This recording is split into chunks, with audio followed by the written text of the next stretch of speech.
What is up, ladies and gentlemen? Cjthecheesedj here, and we are bringing you a brand new game, and that is Monster Hunter Stories 2. Now guys, if you're fans of Ark or Monster Hunter in general, you will love this game. Essentially what it involves is stealing baby monsters from their parents, hatching them, and raising them yourself. Now you can currently see here, these are my team of monsters. Now it's kind of like Pokemon as well, and essentially what you do with these monsters is you take them back out into the field, and you fight monsters again with them. So it's got a bit of everything for everyone, you know, taming, fighting. The fighting system is a little bit, I'm not going to say simple or basic, but it pretty much relies on a rock, paper, scissors method. And you can currently see here that it's a big, wide open world. So it's all open world. You've got plenty of monsters to choose from. And this is the second one in the series. And this one takes place about 70 years after the first one. You're essentially the grandson of the kid that you play as in the first one. First one was great. I love the first one as well. And I finished that one. But you can see here we've got a ton of monsters. And this is only the trial version. The full game doesn't actually come out for another couple of days. So it is available on PC and Nintendo Switch. So we'll be playing it on the Switch on the channel. And we're going to be covering everything for it. And you can see that we've got monsters galore. So essentially how it works is you can see these sort of cavern systems behind us. So there's a cave there. There's also like another cave up here.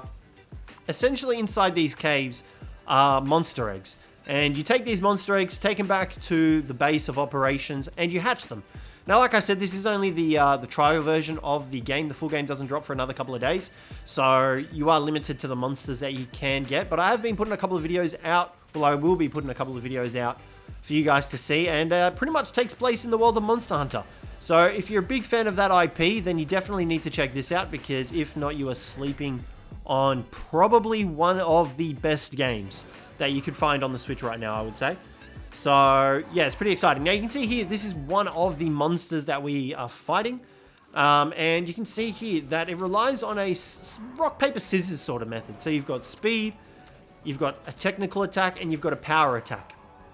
Now each monster has their own sort of particular attacks that they use. So it's up to you to discover what ones and what style that they use. And you also have your own monster that attacks separately as well. And you can see our bull drone down there says he's going to do a speed attack. You can change this by going into the skills and using the certain skills, but you need to have your kinship bar set to a certain level.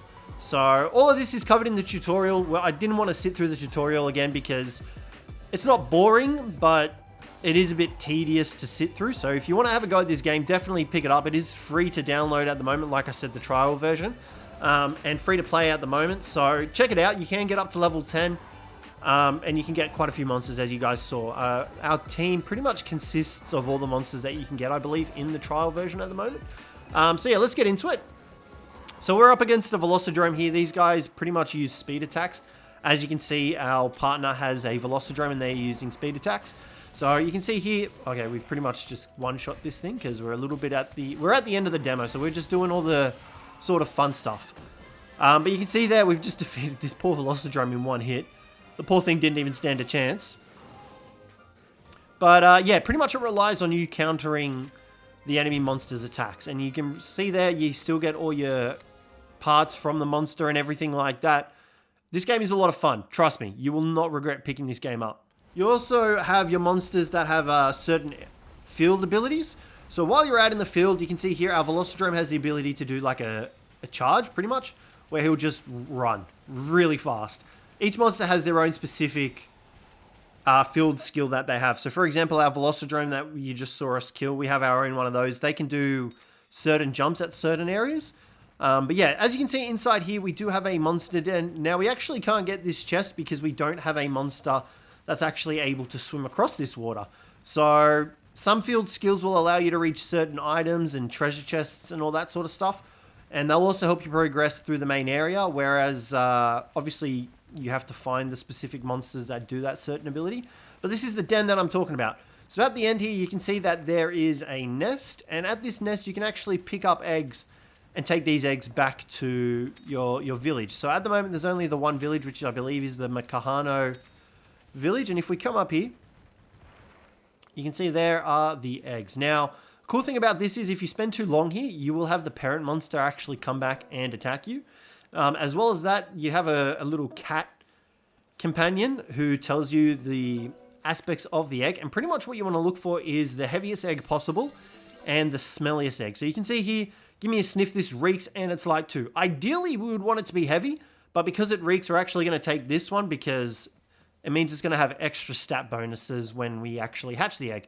And you can see there, it's glittering, it's glowing. You don't get that very often. Well, I mean, I haven't in the trial anyway. So yeah, now once you get the eggs, all you need to do is travel back to your village and you can actually hatch these into the respective monsters. Now, you do also have a stables where you can store all these eggs. So, for example, if we come back to the village here, you can see over here we have the stables, and look, here's even another monster. We can't actually get this one in the trial version, but I guarantee you the Royal Ludroth will be in the main game. So, Royal Ludroth looking absolutely super fine. There's a whole heap of new monsters that weren't in the original one, as well as that they do have variants as well that will be coming. So it's super awesome. They also have like a bunch of post-game content for future updates that they've already released, like the overview of them. But you can see here are all our monsters in the sort of stables. That's what they're called, stables. And they do have mutations and stuff like that on the right-hand side. Sorry, not mutations, genes.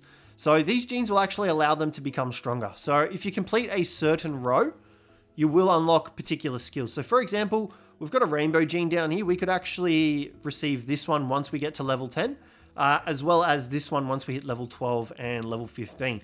However, these are locked, so we will need to sacrifice more monsters in order to get it to thingy. And once we complete a bingo, you'll actually receive bonus damage on it.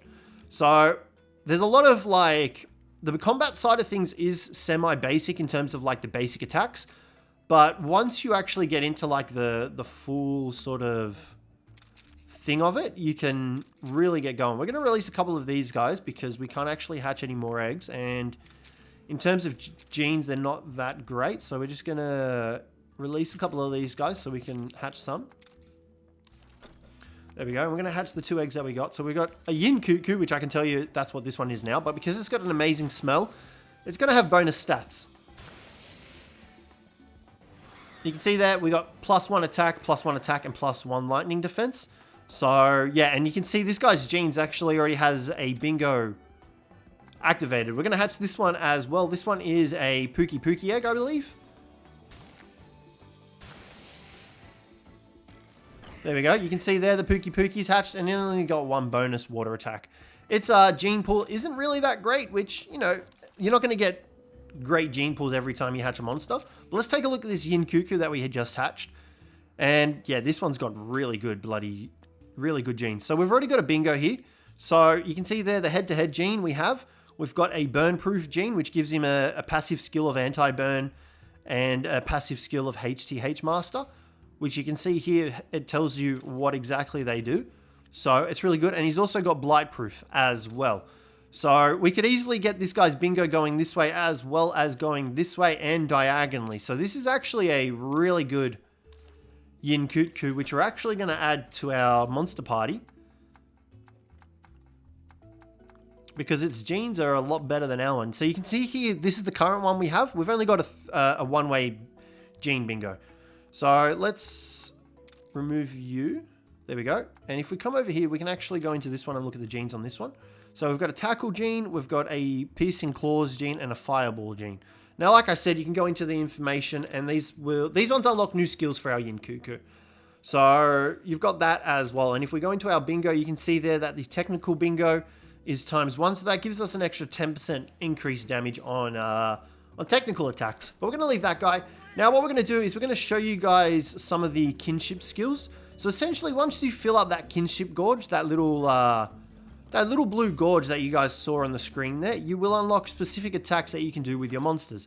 Now, so far, my favorite one has been Spits, and I'll show you why in just a second. I actually haven't had a chance to use our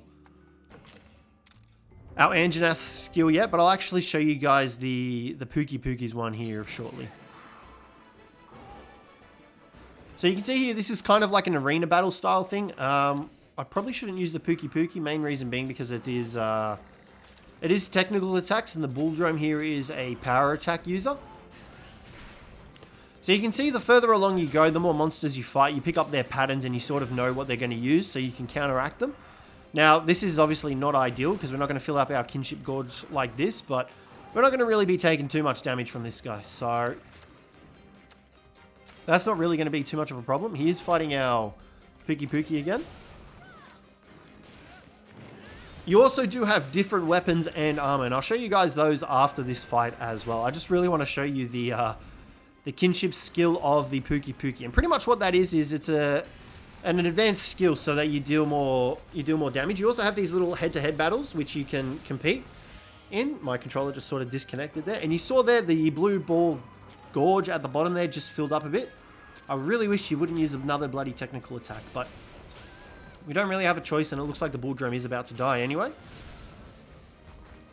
But we should be able to get the riding thing activated. So when this fills up, you'll be able to ride your monster, and you'll be able to deal more damage. You'll be more in sync with them. And then obviously the more attacks you get in sync together, the more abilities, the stronger your abilities will be. So I'm hoping we can ride this guy before we kill all these monsters. I just wish they would actually target me instead of the monster. Okay, here we go. This is our chance. He's actually targeting us now. So you'll see our kinship gorge will reach level 1. And once we hit that, we'll actually be able to ride our Pookie. Boom, you can see there our kinship gorge is filled up. Just in time too, because we are now on to the final monster. And here we go. We have the Yin Kutku. So we're going to jump on our Pookie here. Oh, I hope she doesn't kill it. So you can see there she jumped on it. We're going to jump on ours. And pretty much this means you fight as one. So for example, we could use a power attack. We're not going to because it's not targeting us. But we could use a power attack on the Yin Kutku. It would use a technical attack. We would win that fight and it would increase our kinship gorge to level 2. Which in turn would increase our monster's abilities as well as our kinship skill. So I'm going to use our kinship skill here because the Pookies has been my favorite so far. Oh, actually, it's not going to chain. Damn it. But because we've both used our kinship skill, we're going to get an extra damage. I really wanted to show you Pookie's one. It's actually great. It's so good. But it's kind of just ruined now. Essentially what he does is Pookie is a poison wyvern.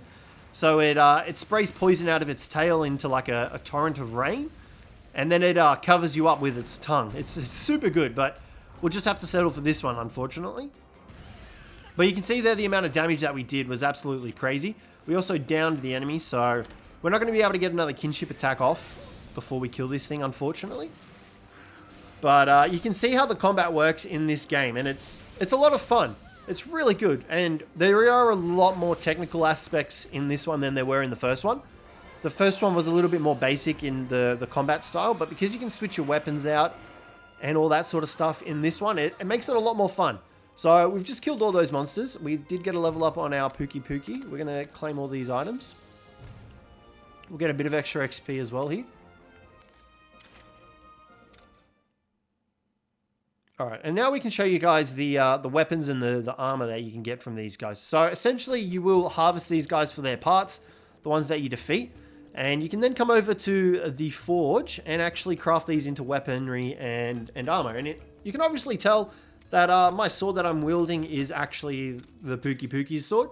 But you can see here are all the weapons. Is it going to... Oh, yeah, these are the Anjanath ones. These aren't technically supposed to be in here.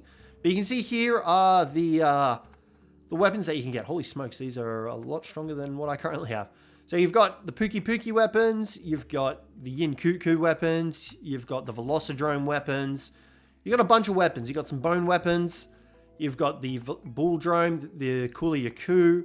I'm probably just saying names for those of you that don't really know Monster Hunter all that much. But yeah, it's really cool. And then you can obviously forge armor out of the monster parts. So you can see here that we've got different armors based on what monster that you defeat. And it's a really fun game. I really recommend checking it out, guys, if you haven't already. But we will be covering it on the channel. So if you don't manage to get your hands on it, it will be on the channel anyway. But yeah, guys, that's pretty much going to wrap the episode up here today. So hopefully you guys enjoyed this one. Make sure you definitely check out Monster Hunter Stories. But other than that, guys, thanks very much for watching, and I'll catch you in the next one.